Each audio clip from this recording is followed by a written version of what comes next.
Please subscribe my channel.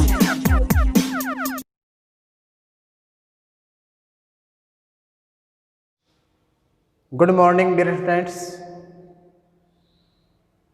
Class 10th का chapter number 2 का जो फर्स्ट पार्ट था वो हमने पहले पढ़ लिया था। आज हम उसके सेकंड पार्ट के बारे में पढ़ेंगे। फर्स्ट पार्ट में हमने पाचन तंत्र को चित्र के द्वारा मौखिक रूप से समझा था। आज हम उस पाचन तंत्र के जो अंग हैं उनके जो कार्य हैं उनको विस्तार रूप से अपन समझेंगे और क्रम से ये जानेंगे कि कौन कौन से अंग क्रम से हमारे इस पाचन तंत्र के अंदर वर्क करते हैं, पाए जाते हैं। तो सबसे पहले है वह है पाचन तंत्र में प्रयुक्त जो अंग हैं वो कौन कौन से हैं क्रम से। तो सबसे पहला जो पार्ट है वह है हमारा मुंह है, माउथ जिसको हम बोलते हैं। बाहर की तरफ सबसे पहला अंग यही है हमारे पाचन तंत्र का। कौन है? मुंह या माउथ। उसके बाद में आता है ग्रसनी फेरिंग्स। इसके भी 3 पार्ट हैं। मुख के बाद में एक पढ़ी जाती है मुख नलिका जिसको अपन मुख ग्रसनी बोलते हैं। एक जाती है नाक से, उसको नासा ग्रसनी बोलते हैं। और एक जाती है अपने कंठ में, उसको कंठ ग्रसनी के नाम से अपन जानते हैं। इसके बाद देखिए ग्रास नली। इस कंठ के बाद नीचे कहाँ तक? अपने आमाशय तक। तो कंठ से नीचे या ग्रसनी को आमाशय से जोड़ने वाली संरचना कौन सी है? ओइसोफेगस अर्थात ग्रास नली। इसके बाद में आता अपना स्टमक आमाशय। आमाशय के बाद में अपनी स्मॉल इंस्टेंटाइन छोटी आंत। इसके बाद में लार्ज इंस्टेंटाइन बड़ी आंत है। इसके बाद में मलाशय है और फिर अंत में मल द्वार के द्वारा इस भोजन को हमारे शरीर से बाहर उत्सर्जित कर दिया जाता है। तो ये अपने डाइजेस्टिव सिस्टम के अंग हैं क्रम से। यहाँ से दोस्तों प्रश्न पूछ लिया जाता है कि पाचन तंत्र में पाए जाने वाले अंगों को क्रम से लिखिए। तो इसको रटना नहीं है, केवल समझने की आवश्यकता है। हमारा जो पाचन तंत्र है उसी के बारे में आप ध्यान कर लीजिए। सबसे पहले तो बाहर से अपन किसके माध्यम से खाते हैं? तो मुख के माध्यम से खाते हैं, मुख माउथ। फिर उसके बाद में 3 नलिकाएं, नासा वाली, मुख वाली और कंठ वाली। तो नासा ग्रसनी, मुख ग्रसनी और कंठ ग्रसनी। फिर आता है नीचे वाली नलिका, तो यहाँ से जाती है अपने आमाशय तक, इसको अपन बोलते हैं ओइसोफेगस ग्रास नली। फिर आता है अपना इधर थैली, भोजन वाली थैली जिसको अपन स्टमक आमाशय बोलते हैं। आमाशय के बाद हमारा भोजन जाता है छोटी आंत में, स्मॉल इंस्टेंटाइन। फिर वहाँ से जाता है बड़ी आंत में, लार्ज इंस्टेंटाइन। फिर वहाँ से जाता है वो कहाँ पर? रेक्टम में, मलाशय में। और फिर मलाशय के बाद एनस गुदा के द्वारा उस पाचित भोजन को शरीर से बाहर निकाल दिया जाता है। तो ये क्रम आप ध्यान रखना। इसके बाद देखिए सेकंड जो पार्ट है वो है अपना पाचन ग्रंथियाँ, डाइजेस्टिव ग्लैंड्स। यानी वे ग्लैंड्स, वे ग्रंथियाँ जो हमारे भोजन को पाचित करने का काम करती है। तो उसमें प्रमुख रूप से कितनी आती है? 1, 2 और 3। कौन कौन सी हैं? सलाइवरी ग्लैंड्स, पाचन लार ग्रंथि, लीवर यकृत ग्रंथि, और तीसरी अपनी कौन सी है? पैनक्रियाज अग्नाशय ग्रंथि। इसकी बात करें तो इसमें क्या क्या होता है? तो ये अपन जानते हैं कि लार अपने मुख के पास में होती है। इसमें 3 जोड़ी होती है। एक तो अपने जीभ के नीचे होती है, एक जीभ के पीछे की ओर होती है, जबड़े के पीछे, और एक होती है अपने कान के पास में। तो 3 जोड़ी अपनी क्या होती है? लार ग्रंथियाँ। पाचन कैसे करती है ये? तो हम जो भोजन खाते हैं उस भोजन में जो कार्बोहाइड्रेट है, स्टार्च है, उसको पचाने का काम लार में उपस्थित एमाइलेज या टाइलिन नामक एंजाइम करता है। यकृत जो ग्रंथि है इसमें से अपना पित्तरस निकलता है और पित्तरस हमारे भोजन में जो फैट होती है, वसा होती है, उसको डाइजेस्ट करने का काम करता है। छोटी छोटी गोलिकाओं में उसको तोड़ देता है। और अग्नाशय में अंदर पर जो है कुछ एंजाइम भी निकलते हैं। और एंजाइम जो कि जैसे कि काइमोट्रिप्सिन है, पेप्सिन है, पेप्सिन आमाशय से निकलता है। इसके अलावा काइमोट्रिप्सिन है और 2-4 और अभी मेरे को नाम ध्यान नहीं है, आप देखना उसको। तो ये एंजाइम में निकलता है और साथ में यहाँ से अपने एक विशेष हार्मोन जिसको अपन इंसुलिन नामक हार्मोन कहते हैं वो भी यहाँ से निकलता है। और वह हार्मोन क्या करता है, वो हमारे ब्लड में जो शुगर होती है उसके लेवल को मेंटेन करता है।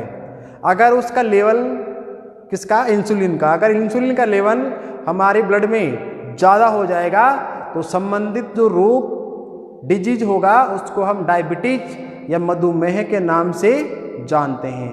और दोस्तों इस रोग के अंदर व्यक्ति के पेशाब के साथ में शुगर बाहर की ओर बहती है और शुगर जब शरीर से बाहर निकलेगी तो शरीर में एनर्जी की जो है वो कमी हो जाएगी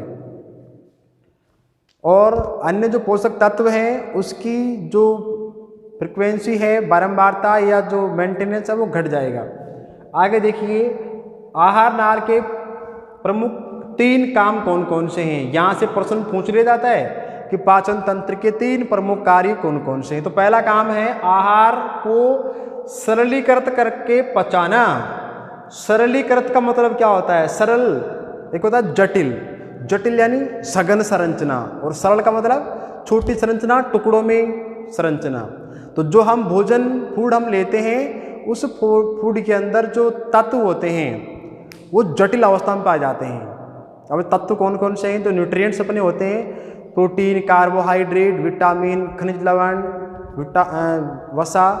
तो उनको उस भोजन से अलग करना और तोड़ने का, सरल करने का काम कौन करता है, अपना पाचन तंत्र करता है, आहार नाल करता है, एलिमेंट्री कैनाल करता है। इसके बाद में पाचित रस का अवशोषण, जो भोजन का पाचन हो चुका है और पाचन के द्वारा जो रस निकला है, रस का मतलब जो न्यूट्रिएंट्स, जो पोषक तत्व निकले हैं उन पोषक तत्व को अलग अलग अंगों के द्वारा अवशोषित करना, कुछ आमाशय में, कुछ छोटी आंत में, कुछ बड़ी आंत में, और सर्वाधिक कहाँ होता है, छोटी आंत के भाग जिसको अपने अग्रछुद्रांत के नाम से जानते हैं।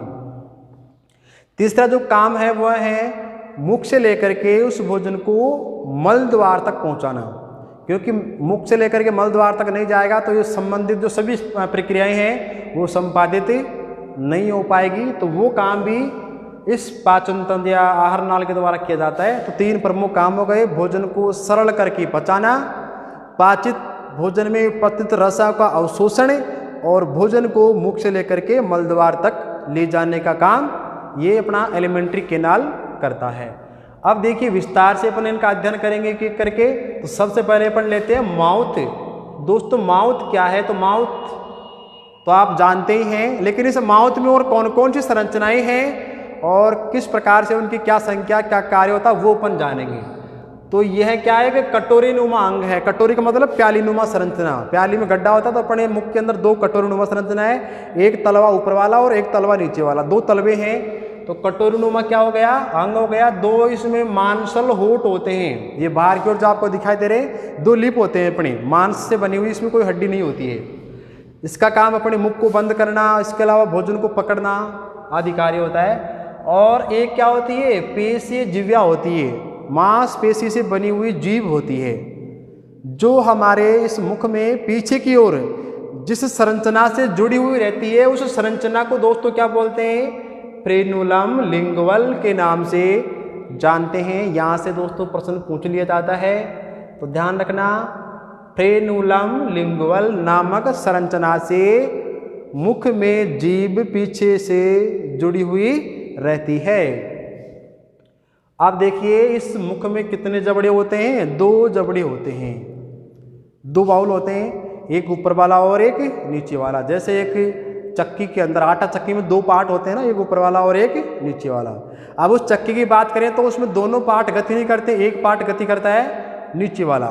हाथ की चक्की वाले में ऊपर वाला गति करता है, और लेकिन जो लाइट वाली चक्की होती है उसमें नीचे वाला पार्ट गति करता है और ऊपर वाला पार्ट क्या होता है, स्थायी होता है।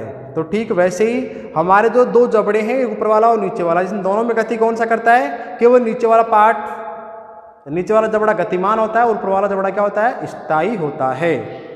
और सबसे कठोर जो हड्डियां हमारे शरीर में होती है वो हमारे इन जबड़ों के अंदर ही पाई जाती है। हमारे इन दोनों जबड़ों में एक वयस्क व्यक्ति की अगर बात की जाए तो कुल मिलाकर के 16 दांत पाए जाते हैं, 16 नीचे वाले जबड़े में, 16 ऊपर वाले व्यक्ति में तो कितनी हो गई है 16 दूना 32। किसमें? वयस्क व्यक्ति में। नौजवान 21 वर्ष के बाद की जो अवस्था होती है वो उसको अपन वयस्क अवस्था बोलते हैं। उससे पहले वाली अवस्था की हम बात करें तो उसमें निकलते हैं दोस्तों दूध के दांत। इनको अपन कच्चे दांत या दूध के दांत बोलते हैं। तो मनुष्य के जीवन में कुल कितनी बार दांत आते हैं? 2 बार। पहले दूध के जिनकी संख्या 20 होती है और बाद में परमानेंट टीथ जिनकी संख्या 32 होती है। इसलिए मनुष्य को क्या बोलते हैं? द्विबार दंती बोलते हैं, यानी जीवन में 2 बार दांत इनके आते हैं। अब देखिए दांत कितने प्रकार के होते हैं। तो दांत दोस्तों 4 प्रकार के होते हैं। इनकी संख्या को हम एक दंत सूत्र के द्वारा ज्ञात कर सकते हैं। दंत सूत्र क्या है? तो वो एक जबड़े के लिए, ये एक जबड़ा है, इस एक जबड़े के लिए क्या है? 21 23 बटा 21 23। 21 के बाद में क्या आता है? 23, एक छोड़ करके। तो 21 23 ये एक जबड़े का आधा पार्ट, यानी आधा पार्ट ये है इधर वाला, ये, और नीचे वाला 21 23 ये इसका पार्ट है। तो 2 और 2 ये कितने हो गए? 4। ये 4 दांत कौन से हैं? तो ये होते हैं दोस्तों I4 यहाँ पर होता है इंसिजर्स, जिसको हम बोलते हैं कृंतक। फिर है एक और एक 2 एक जबड़े में, तो वो कौन से हैं? C4 canines रदनक। तीसरा जो प्रकार हुआ है प्रीमोलर, 2 और 2 कितने हो गए? 4। तो ये अपने अग्रचूर्णक होते हैं। और फिर है मोलर जिनकी संख्या एक जबड़े में 3 और 3 कितनी होती है? 6। तो एक जबड़े की संख्या है, अगर एक जबड़े की अपन संख्या कुल टोटल करें तो यहाँ देखिए 3 2 5 1 6 2 8, ये भी कितने हो गए? 8। 8 + 8 बराबर कितने हो गए? 16। तो एक जबड़े में दोस्तों कितने दांत होते हैं? 16 दांत होते हैं। और दोनों जबड़ों में कितने हो जाएंगे? 16 दूना 32। अब देखिए कौन सा दांत क्या काम करता है। तो कृंतक की बात करें इंसिजर की, तो इसका काम क्या है? कुतरना और काटना, भोजन को कुतरना और काटना। संख्या कितनी हो गई? 4 × 2, 4 एक जबड़े में, 2 में कितनी हो गई? 8। और ये दांत दोस्तों कब निकलते हैं? तो 6 माह की उम्र में ये दांत निकलना प्रारंभ हो जाते हैं। सेकंड है अपना कैनाइन्स, जो कि शेर में दिख पाए जाते हैं या शेर में ये प्रभावशाली होते हैं। तो इसमें जो काम है इनका वो है चीरना और फाड़ना। शेर जंतुओं को मार के खाता है तो उसको वो इन्हीं दांतों के माध्यम से चीरता और फाड़ता है। तो संख्या कितनी हुई एक जबड़े में? 2। तो 2 में कितनी हो गई? 4। कब निकलते हैं मनुष्य में? तो 16 से 20 माह की उम्र में निकलना प्रारंभ हो जाते हैं। आगे देखिए प्रीमोलर अग्रचूर्णक, इनका काम है चबाना। संख्या एक जबड़े में 4 है, तो 2 में कितनी हो जाएगी? 4 दूनी 8। और ये कब निकलते हैं दोस्तों? तो ये निकलते हैं अपने 10 से 11 वर्ष की उम्र में, जब किशोर अवस्था का शुभारंभ होता है, प्रारंभ होता है, तो उस समय इन दांतों का निकलना शुरू हो जाता है। चूर्णक की बात करें मोलर, तो इनका काम भी क्या है? चबाना होता है। और इनकी संख्या है वो 6 × 2, यानी कुल कितनी हो गई? 12 हो गई।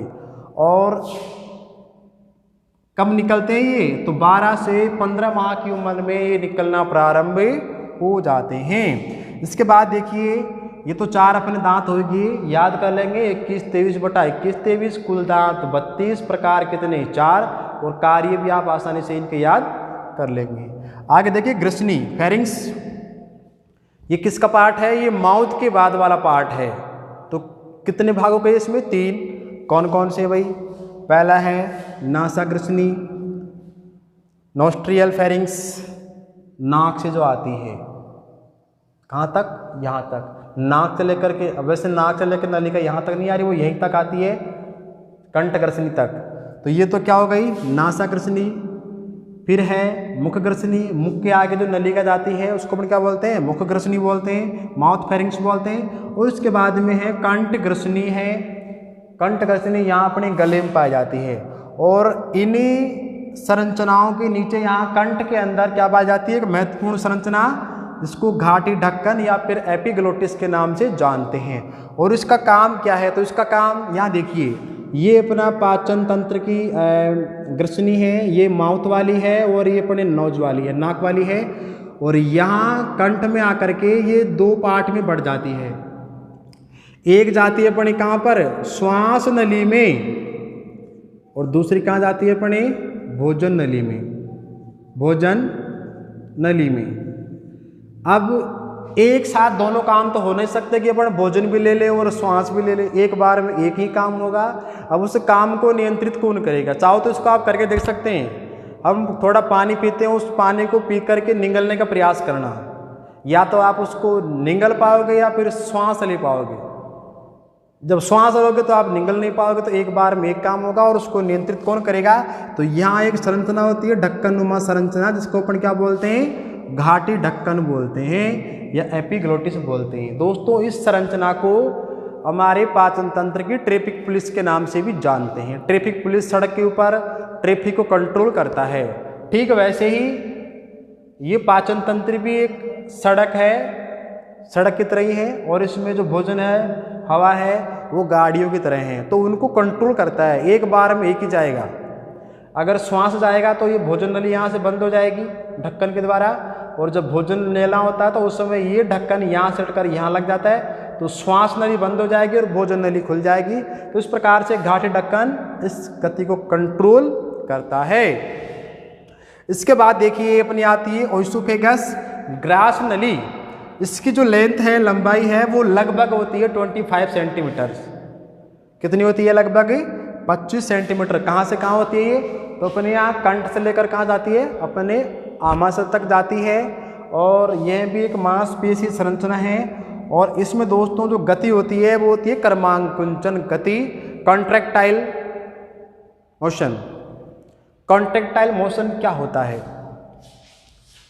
तो जैसे देखिए ये एक नलिका है, या अपन इसी को मान लेते हैं कि ये अपनी ग्रास नली है। हमने कोई चीज़ या कोई भोजन खाया, ये टुकड़ा हमने किसी का खा लिया, मान लेते हैं अपन कि रसगुल्ला अपन ने खाया। जैसे हम उस रसगुल्ले को अंदर की ओर निकलेंगे तो यहाँ से जो नलिका है वो थोड़ी क्या हो जाएगी? फूल जाएगी। इधर से ऐसे फूलेगी ना, बोलो फूलेगी? यस। अब ये नलिका यहाँ से फूलेगी तो ये जो पीछे की जो मांसपेशी है पर क्या लगाएगी? दबाव लगाएगी। जब पीछे वाली मांसपेशी पर दबाव लगाएगी, एक प्रेशर बनाएगी, तो उस प्रेशर के द्वारा यह भोजन का कण या यह रसगुल्ला नीचे की ओर गति करेगा। तो आगे की मांसपेशियां फैलती हुई जाएगी और पीछे की हुई सिकुड़ती हुई जाती है। तो इस गति के द्वारा विषम परिस्थितियों में भी हमारा भोजन आमाशय में या पाचन तंत्र में आगे की ओर गति करता है। अगर एक व्यक्ति उल्टा लटक जाए और भोजन खाने लग जाए तो उसका भोजन वापस नहीं आता, क्योंकि इस प्रकार की गति होती है। अगर ये गति नहीं होती तो उल्टा लटक कर खाने पर वह भोजन हमारे शरीर में आगे गति नहीं करता, लेकिन इस गति के कारण वह आगे की ओर चला जाता है। तो आगे देखिए, आमाशय तक ये भोजन पहुंच जाता है। इसके बाद में अपना क्या आता है? आमाशय आता है, और आमाशय हमारे शरीर का एक मंथन करने वाला अंग है, जिसके भी 3 पार्ट्स होते हैं। पहला अपना जठर, जठर को अपन 3 भागों में बांटते हैं। एक तो ऊपर वाला भाग जिसको अपन जठरागम, फिर है फंडिस, और एक नीचे वाला पार्ट होता है जठर निर्गमी। जठरागम, फंडिस, और तीसरा पार्ट क्या है? जठर निर्गमी। और आमाशय क्या है? थैलीनुमा संरचना होती है, जिसमें भोजन है वो 2.5 से 3 घंटे तक रहता है, और इसका काम भोजन का मंथन करना है, और साथ में इसकी आंतरिक भित्तियों से HCl अम्ल का स्रावण होता है, और वो HCl अम्ल इस भोजन में आए हुए सूक्ष्म जीवाणुओं को मारने का काम करता है, भोजन का मंथन करता है, और सूक्ष्म रूप से कुछ दवाइयों का, मेडिसिन्स का यहाँ पर अवशोषण का कार्य भी किया जाता है। और 2.5 से 3 घंटे बाद में इसकी जो प्रक्रिया पूरी होने के बाद में जठर निर्गमी भाग के द्वारा यहाँ से भोजन अपनी छोटी आंत में प्रवेश कर जाता है। छोटी आंत के बारे में और बड़ी आंत के बारे में अपन विस्तार से नेक्स्ट कक्षा में अध्ययन करेंगे। आशा करता हूँ ये आज का आपको अच्छी तरह से समझ में आ गया होगा, और इसको आप अच्छे से समझने के लिए आप इस वीडियो को बार बार देख सकते हैं, और किसी प्रकार कोई समस्या हो तो उसके लिए आप कमेंट्स कर सकते हैं। और वीडियो को अधिक से अधिक आप लाइक करें और हमारे इस चैनल को सब्सक्राइब करें दोस्तों। धन्यवाद।